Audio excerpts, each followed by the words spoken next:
চেহারা দেখানো শুরু করেছে। আমরা দেখলাম গতকালকে থেকে শুরু করে বিগত কয়েকদিন ধরে কালের কণ্ঠ বাংলাদেশ প্রতিদিন নামক তথাকথিত কিছু মিডিয়া প্রতিষ্ঠান, যারা আসলে কোনো মিডিয়া কিংবা সংবাদপত্র নয়, বরং তারা কোনো ব্যক্তি গোষ্ঠী কিংবা দলের তোষামোদি করা, চাটুকারিতা করা এক একটা এজেন্ডা। এই বিভিন্ন মিডিয়া প্রতিষ্ঠান এবং হাউসগুলো নতুন করে দিনে দুপুরে আবারও ফ্যাসিবাদের দালালি করা শুরু করেছে।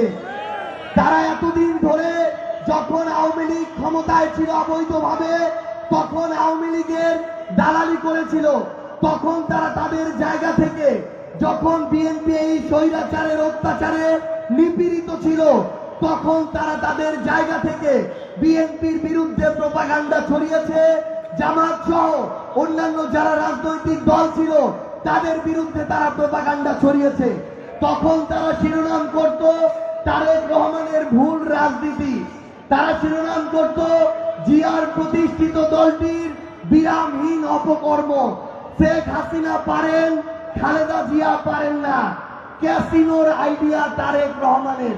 তারা তাদের জায়গা থেকে যে এই বিষয়গুলোর সাথে বিএনপি, জামায়াত সহ বিভিন্ন রাজনৈতিক দলের নেতাকর্মীদের শীর্ষ নেতৃত্বের কোনো সম্পর্ক ছিল না, সেগুলো তো বলেনি, বরং সেগুলোর দায়ভার ঘুরিয়ে পেঁচিয়ে এই বিভিন্ন রাজনৈতিক দলের নিরপরাধ নেতাকর্মীদের উপরে দিয়েছে।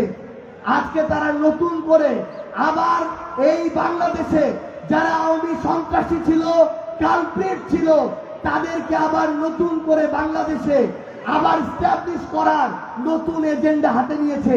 এই কারণে তারা এখন ইচ্ছাকৃতভাবে বিভিন্ন আওয়ামী লীগের পেজ থেকে কপি পেস্ট করে তাদের সংবাদপত্রে নিউজ প্রচারিত করে। আমরা এই দায় বিএনপিকেও দিতে চাই। আমরা দেখলাম এই কালের কণ্ঠের যে সম্পাদক, সেই বিএনপি পন্থী সম্পাদককে কয়েকদিন আগে তারেক রহমান স্বাধীনতা পুরস্কার তুলে দিয়েছেন। মাননীয় প্রধানমন্ত্রী, আপনি কোন পুরস্কার কাকে তুলে দিচ্ছেন, কে কোন এজেন্ডা বাস্তবায়ন করছে, সেদিকে যদি আপনার নজর না থাকে, তাহলে আওয়ামী লীগের যারা দোষী ছিল, যারা অপরাধী ছিল, যারা জুলুম করেছে, তাদেরকে যদি আপনারা বাংলাদেশে পুনর্বাসনের এজেন্ডা নেন, যেই ফাঁদ আপনারা তৈরি করছেন, ওই ফাঁদে বিএনপির পতন হবে। এই সময়ের বেশি দিন বাকি নেই। আমরা এই জন্য স্পষ্ট করে একটা কথা বলি, যে কোনো রাজনৈতিক দল, যে কোনো মার্কার ভোটার, তারা যদি অপরাধী না হয়, তাদেরকে কোনো শাস্তি দেওয়ার প্রয়োজন নেই। কিন্তু যারা অপরাধী ছিল, শুধু ভোটে জেতার জন্য, ইঞ্জিনিয়ারিং করার জন্য, আপনারা যদি আপনাদের জায়গা থেকে তাদেরকে পুনর্বাসন শুরু করেন, তাদের হাতেই এই বাংলাদেশে আপনাদের পূর্বের মতো আবার শোচনীয় অবস্থা তৈরি হবে, বেশি দিন লাগবে না। আমরা সর্বশেষ একটা কথা বলে শেষ করতে চাই। এই বাংলাদেশে বিভিন্ন জন, বিভিন্ন শ্রেণী পেশার, আমার অনেক ভাই আছেন যারা মসজিদে ইমামতি করেন, যারা মুয়াজ্জিন, কিন্তু আমরা দেখতে পাচ্ছি শুধুমাত্র শাপলাকলিতে ভোট দেওয়ার জন্য, দাঁড়িপাল্লায় ভোট দেওয়ার জন্য অনেক বিএনপির নেতারা স্থানীয়ভাবে এখন আমাদের মসজিদের ইমাম মুয়াজ্জিনদেরকে সেখান থেকে সরিয়ে তাদের দলীয় মদতপুষ্ট লোকদের ইমাম মুয়াজ্জিন পদে নিয়োগ দেওয়ার পায়তারা শুরু করেছে।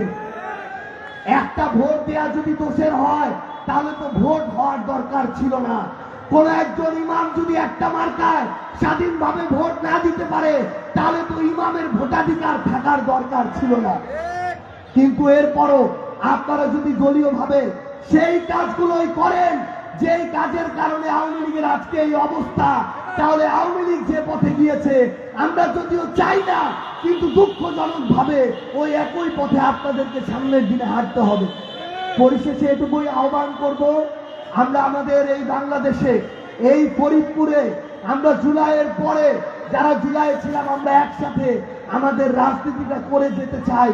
কিন্তু আমরা আপনাদেরকে ওই পথে, ওই আকাঙ্ক্ষায় আগামীর বাংলাদেশে কথা এবং কাজে দেখতে চাই। সবাই ভালো থাকবেন। ইনকিলাব জিন্দাবাদ, জাতীয় নাগরিক পার্টি এনসিপি জিন্দাবাদ।